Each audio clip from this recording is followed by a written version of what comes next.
하나님 말씀 함께 보도록 하겠습니다. 로마서 13장 1절부터 4절까지 말씀입니다.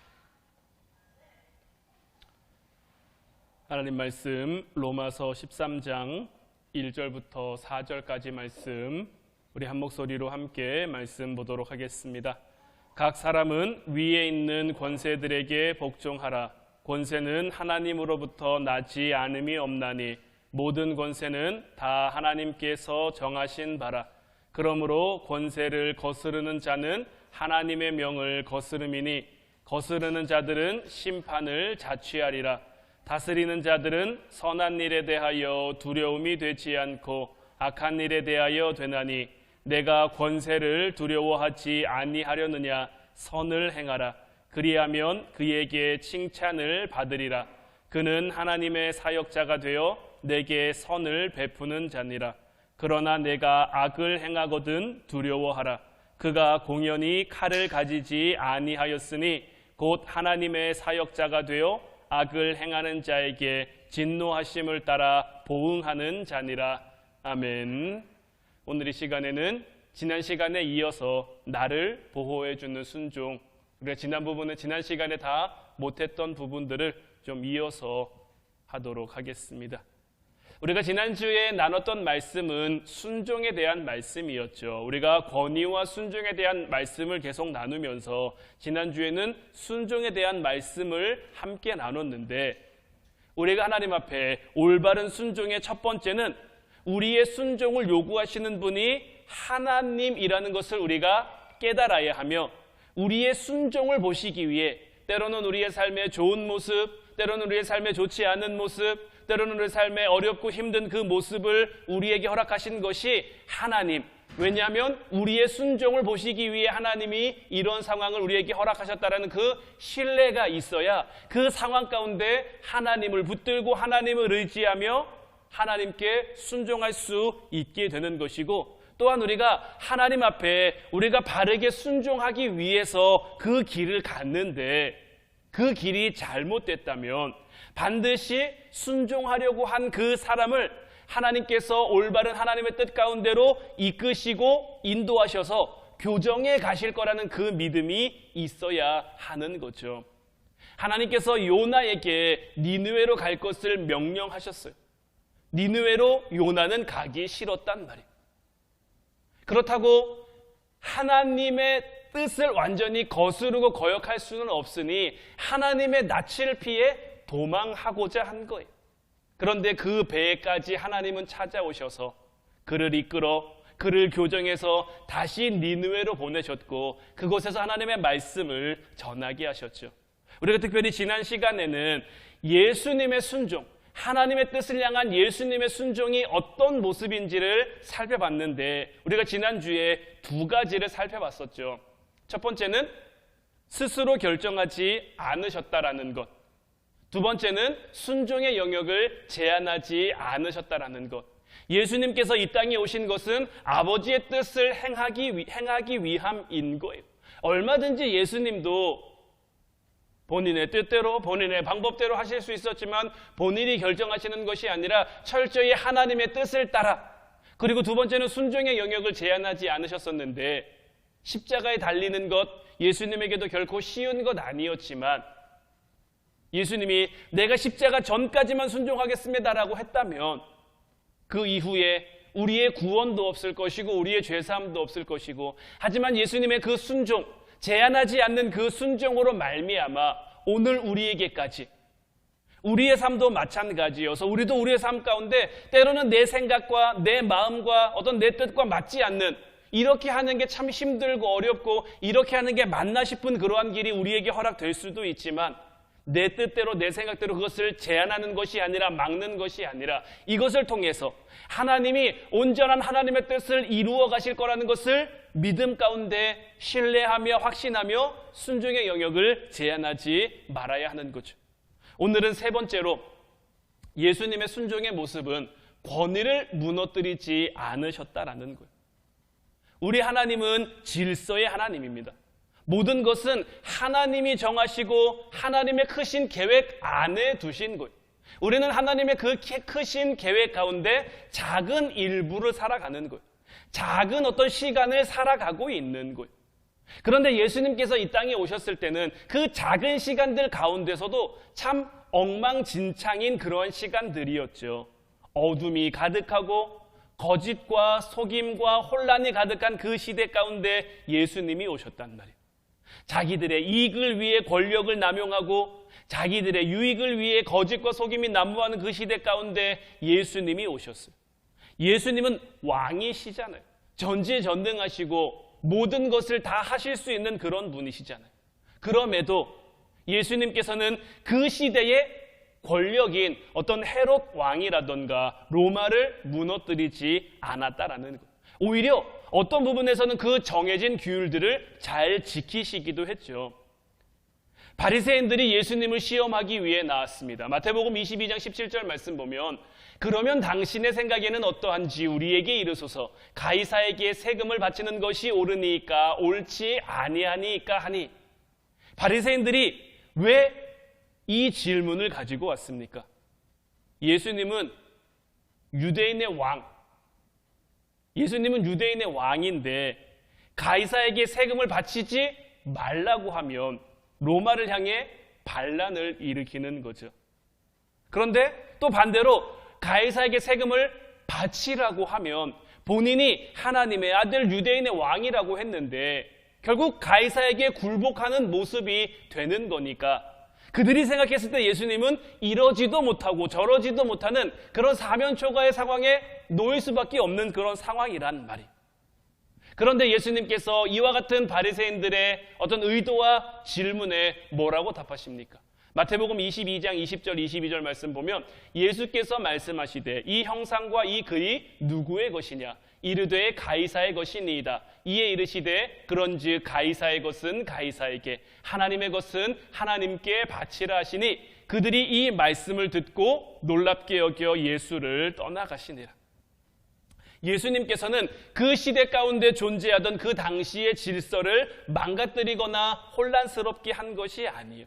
가이사의 것은 가이사에게 하나님의 것은 하나님께 바치라는 그 한마디 말로 정리하셨죠.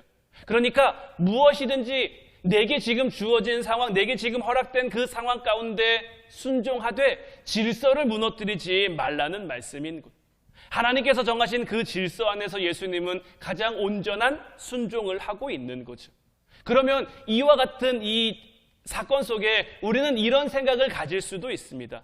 그러면 진리를 거스르는 권위, 가이사의 것은 가이사에게이니까 그것이 혹 진리를 거스르더라도 우리는 그러한 권위에 대해서 순종해야 하는가?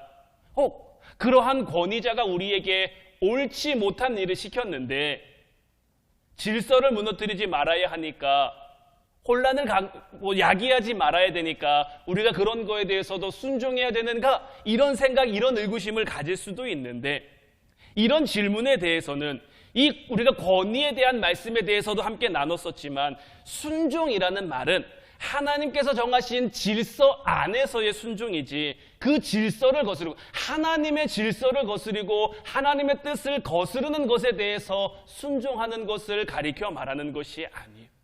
여기서 주의해야 될 것이 있는데 하나님 앞에 바르지 않는 그런 권세들, 하나님 앞에 옳지 못한 그런 권위들, 이런 것들을 무너뜨리는 것은 우리의 역할이 아닙니다. 이 역할은 하나님이 하실 역할인 거예요. 합당하지 못한 그 권위에 대해서 그 부분을 다루어가는 부분들에 대해서는 우리가 다윗의 사건을 보면 잘 알 수가 있어요.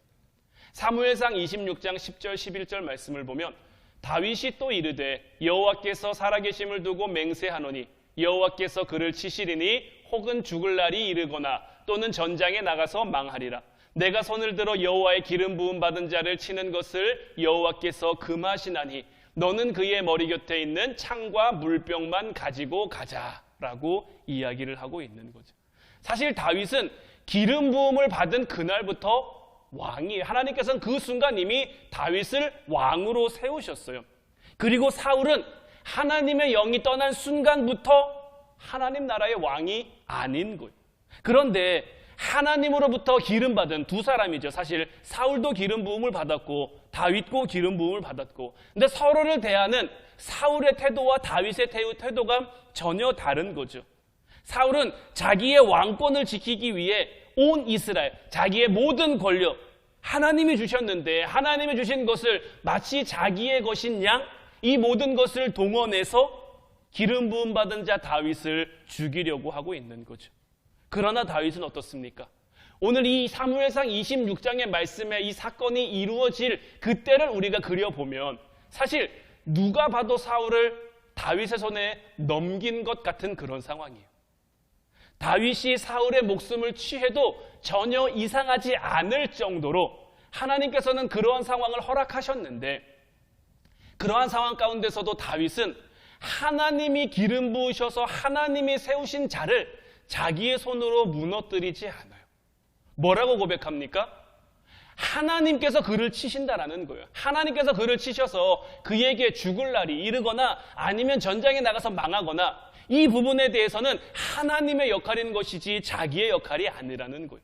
그러니까 하나님의 기름 부음 받은 그 사람을 괜히 우리가 치지 말고 그냥 창과 물병만 가지고 가자라고 이야기를 하고 있는 거죠. 그러니까 다윗은 지금 사울이 자기를 죽이려고 계속 쫓아다니는 그 상황 속에서도 자기를 지키시고 자기를 인도하시는 하나님을 전적으로 신뢰하고 있는 거죠. 자기를 망하게 하려고, 자기를 힘들고 어렵게 하려고, 자기를 죽이려고 하는 그 부당하고 합당하지 못한 그 권위일지라도 하나님께 순종하듯 그 질서를 무너뜨리지 않고 있는 것이고, 다윗의 이 믿음과 신뢰대로 하나님께서는 사울을 하나님의 손으로 치셨죠. 우리는 먼저 하나님의 권위를 인정해야 되는 거예요. 다윗이 하나님의 권위를 인정한 것처럼, 그래서 하나님께서 하실 것을 믿고 신뢰했던 것처럼 우리도 우리의 삶 가운데 하나님의 권위를 인정할 수 있어야 되는 거예요. 나의 어떤 부족한 시야로 인해서, 나의 좁은 시선으로 인해서 하나님께서 친히 하실 그러한 일들을 범하는 그 월권의 교만을 우리는 행해서는 안 되는 거예요. 하나님께서는 우리가 스스로 어떤 잘못된 권위를 고치려고 애쓰는 것을 원하지 않으세요. 그냥 그 앞에서도, 오히려 그 가운데서도 하나님의 뜻을 따르며 하나님의 뜻을 발견하며 하나님의 뜻을 깨달으며 그 뜻에 순종하고자 하는 그 모습을 우리에게 보고 싶어 하시는 거죠. 그리고 우리가 그러한 모습으로, 그러한 순종으로 주님 앞에 나아갈 때에 하나님이 친히 우리의 삶의 자리들을 정리해 주시고 정돈해 주실 거예요.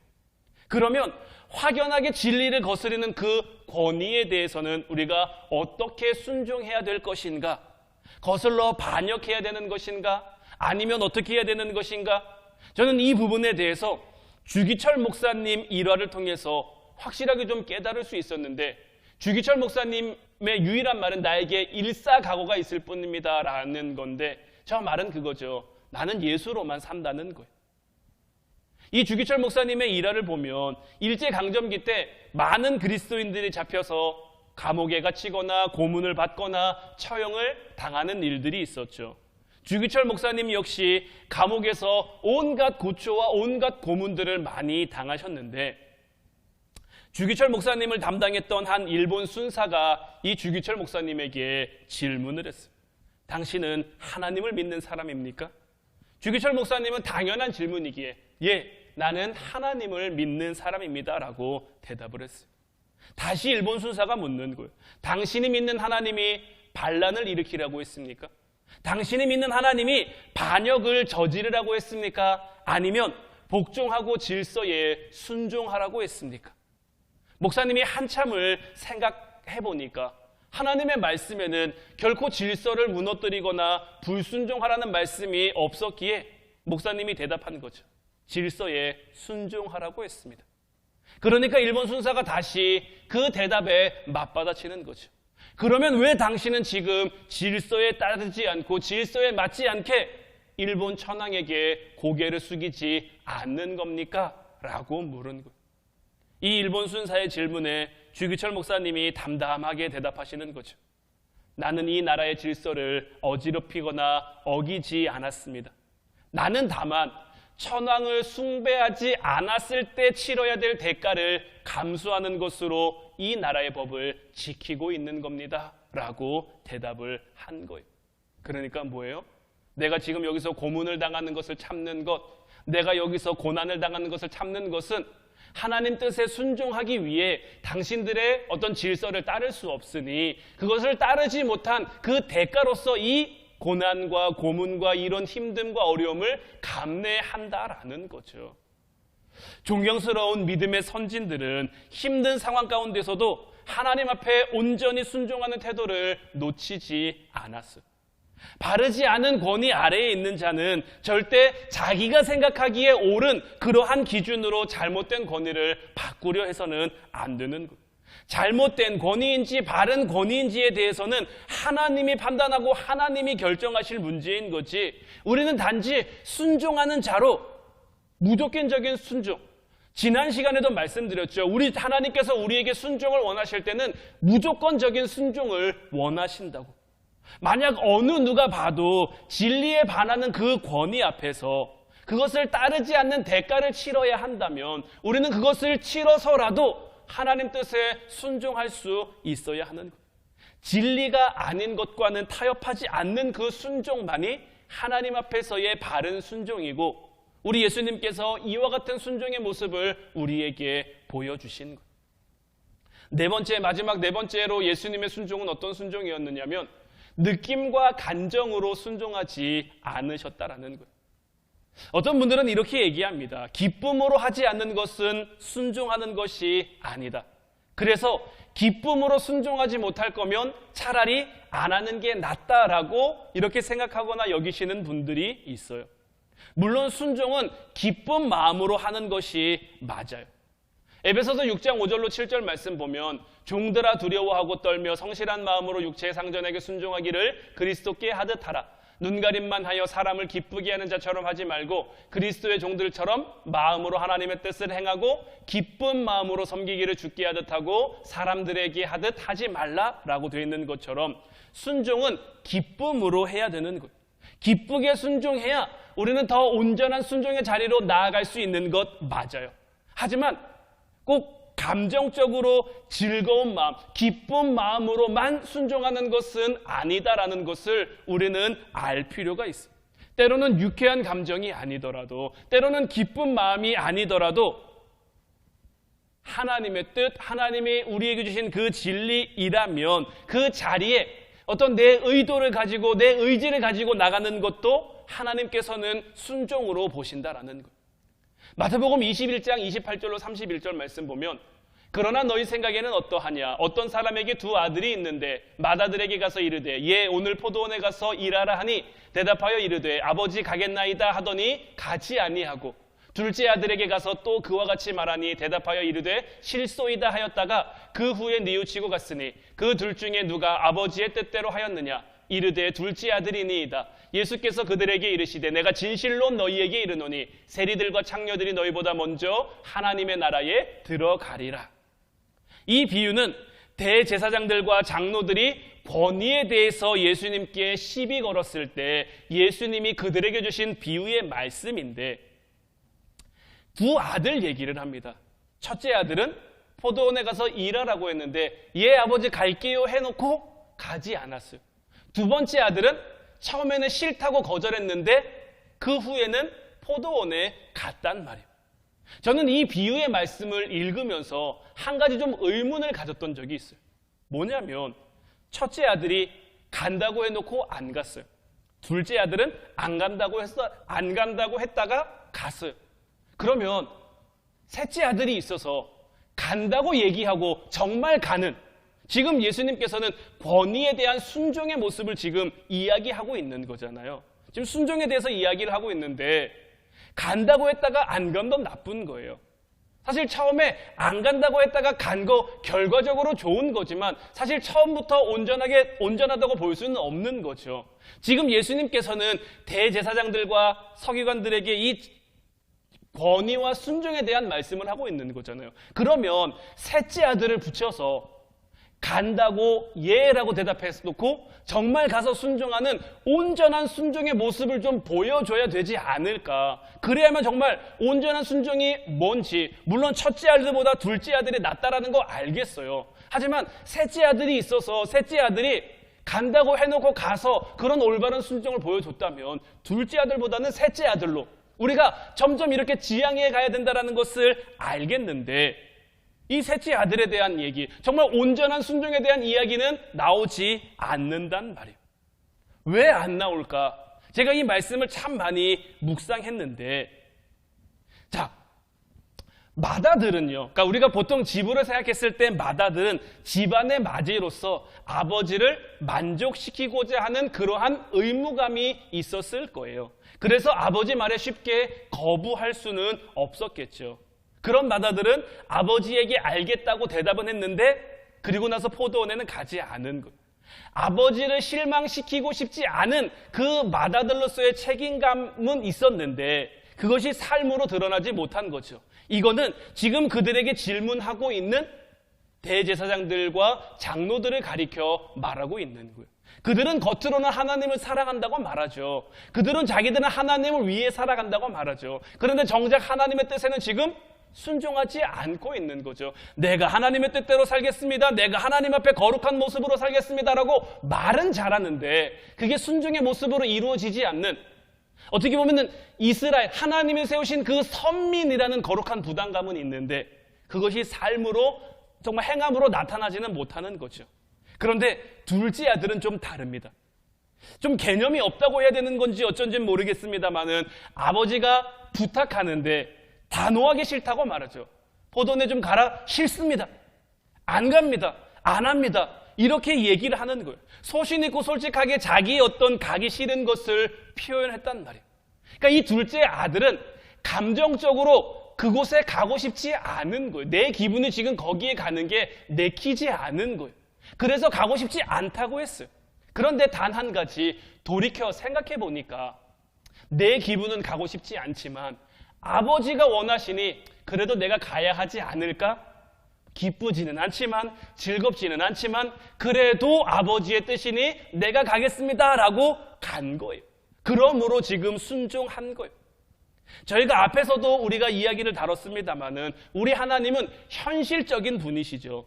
우리의 연약함을 누구보다 잘 아시는 분이, 우리가 어려워하는 것도, 우리가 이 세상 가운데 얼마나 힘겹게 싸워가는지도 누구보다 잘 아시는 분이에요. 그래서 예수님께서 셋째 아들 얘기를 넣으실 수도 있었는데 의도적으로 빼신 거죠. 왜냐하면 지금 우리의 모습이 둘째 아들의 모습이기를 바라시는 거예요. 지금 너희가 뭐가 똥인지 된장인지 구분하지 못하니까 아버지의 뜻이어도 하나님의 말씀이어도 싫어요, 안 돼요, 안 해요 거부하고는 있지만 그 뜻을 깨달으면, 그 아버지의 마음을 깨달으면 너희가 순종하고 돌아서게 될 것이다 라는 순종의 의미를 이 비유를 통해서 우리에게 알려주시는 거예요. 셋째 아들이 있고 그 셋째 아들처럼 우리가 기쁜 마음으로 예 알겠습니다 하고 그곳에 정말 가서 순종할 수 있다면 이것이 더할 나위 없이 우리에게 좋은 거겠죠. 하나님 보시기에도 기쁨이 되고 것이고 하나님께도 영광이 될 것이지만 이렇게 한 것만이 순종은 아니다라는 거죠. 물론 우리의 연약함을 합당하다고 합리화해서는 안 됩니다. 하나님의 뜻이 있지만 내가 거부할 수 있는 것이, 내가 거절할 수 있는 것이 하나님 내가 연약해서 그래요, 하나님 내가 부족해서 그래요, 이것이 마치 당연한 것처럼 우리 자신을 합리화해서는 안 되는 거예요. 우리의 연약함은 늘 하나님 앞에 죄스러워야 돼요. 우리의 부족함은 늘 하나님 앞에 정말 죄송해야 돼요. 하나님께서 나에게 힘 주셨잖아요. 하나님께서 나에게 능력 주셨잖아요. 늘 우리의 삶 가운데 필요한 은혜를 공급해 주셨잖아요. 그런데도 내가 부족하다, 그런데도 내가 연약하다, 사실 이건 하나님 앞에 굉장히 큰 잘못을 하고 있는 거죠. 그래서 하나님의 공의로 우리는 더 날카로워져야 되는 것이고요. 그에 대한 대가를 치러야 하는 거죠. 다윗이 밧세바와 간음했습니다. 그리고 첫째 아들을 임신했을 때 하나님께서 그 아들을 치셨죠. 다윗이 눈물로 금식하며 그 자녀를 위해서 기도합니다. 그러나 하나님께서는 그 자녀를 끝내 데려가셨어요. 왜냐하면 우리 하나님은 공의의 하나님이시니까요. 죄의 대가는 반드시 치러야 되는 거예요. 우리 연약함, 우리 부족함의 대가는 우리가 반드시 치러야 하는 거예요. 하지만 그 위에 하나님은 은혜와 사랑을 더해 주시는 거예요. 우리의 마음이 늘 하나님 나라를 누리며 하나님 나라를 소망하며 살아갈 수 있도록 우리의 삶을 이끌어 주시고 인도해 주시는 거예요. 그래서 예수님께서는 지금 대제사장들과 장로들에게 이야기를 하면서 세리들과 창녀들이 너희들보다 먼저 하나님 나라에 들어가게 될 것이다 라고 이야기하고 있는 것이, 지금 저들은 누가 봐도 죄인들이에요. 누가 봐도 죄된 자리에 있어요. 하지만 그들이 뉘우치고 돌아오면, 저들이 뉘우치고 돌아오기만 하면 너희들은 첫째 아들처럼 알겠습니다, 하겠습니다 해놓고 안 하고 있지 않느냐. 얼마든지 할 수 있는데 안 하고 있지 않느냐. 그러니 그 안 함의 대가를 너희가 치러야 되는 것이고, 저들은 지금 죄된 자리에 있지만 돌이켜 순종하면, 돌이켜 나아오면 하나님 나라가 그에게 주어진다라는 거예요. 우리의 삶도 마찬가지인 거예요. 우리가 부족하고 우리가 연약하지만 하나님께서 우리에게 허락하신 그 자리를 묵묵히 우리가 감당해 간다면, 우리가 묵묵히 그 자리를 지켜간다면 하나님은 우리를 향해 우리의 순종을 기쁘게 여기시며 우리를 수고했다 말하시며 착하고 충성된 종이라고 말해주시는 것. 5달란트 받은 사람이 5달란트를 더 남겼다고 칭찬한 것이 아니라 주인의 뜻대로 그 달란트를 사용했기에 주인은 그를 칭찬한 거예요. 말씀드린 것처럼 그 5달란트를 더 남겨서 더 기쁜 것도 있겠죠. 더 좋은 것도 있겠죠. 하지만 주인의 뜻대로 행했는데도 그 5달란트 가운데 일부를 까먹었어요. 하지만 주인의 뜻대로 행했기에 주인은 그것을 순종으로, 기쁨의 순종으로 여겨 주신다라는 거예요. 우리의 삶 가운데서도 하나님이 우리에게 맡겨주신 삶의 자리들이 있어요. 우리에게 주신 삶의 환경들이 있어요. 우리들에게 주신 삶의 어떤 사건과 이야기와 사연들이 있어요. 그 가운데 우리의 자리를 부족하지만 연약하지만 하나님이 우리에게 허락하신 그 질서를 무너뜨리지 않고, 하나님이 세상 가운데 허락한 그 권위를 무너뜨리지 않고 그냥 순종함으로, 무조건적인 순종으로 하나님 앞에 나아가면 우리의 연약함을 더해 하나님 강하게 만들어 주실 것이고요. 우리의 부족함을 더해 하나님 넉넉하게 만들어 주실 것이고요. 그래서 하나님 나라를 살아가는 우리의 모습을 정말 빛처럼 이 땅 가운데 비춰지게 하신다라는 거죠. 이제 정말 온전히 주님 앞에 순종할 수 있는 저와 여러분들 되시기를 주님의 이름으로 축원해 드립니다. 이제까지 우리가 권위와 순종에 대한 말씀을 함께 나눴는데, 때로는 우리가 하나님이 맡겨주신 그 권위를 잘 사용해야 되고, 또 때로는 하나님께서 맡겨주신 그 권세들에게 순종해야 되는데, 권위를 사용할 때도 하나님 뜻대로, 순종할 때도 하나님 뜻대로, 그래서 하나님의 뜻을 이루어가며 하나님의 뜻을 이루는 가운데 하나님이 주실 그 은혜와 축복, 세리들과 창녀들 부족했지만 연약했지만 하나님과 함께함으로 그들은 기쁨의 삶을 이 땅 가운데 누렸어요. 막달라 마리아 창녀였죠. 하지만 예수님과 함께하는 그 기쁨을 누구보다 온전히 누린 그 여인이 됐죠. 마태 세리였어요. 삭개오 세리였어요.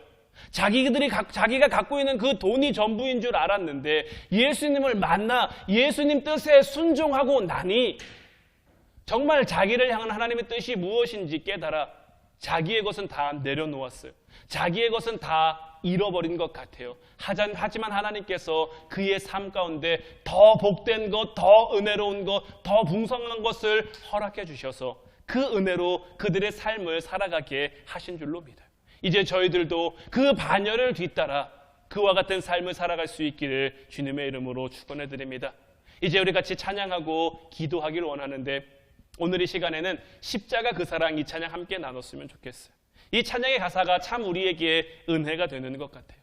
십자가 그 사랑 멀리 떠나서 무너진 나의 삶 속에 잊혀진 주 은혜, 돌같은 내 마음 어루만지사 다시 일으켜 세우실 주를 사랑합니다. 주 나를 보호하시고 날 붙드시리. 나는 보배롭고 존귀한 주님의 자녀라.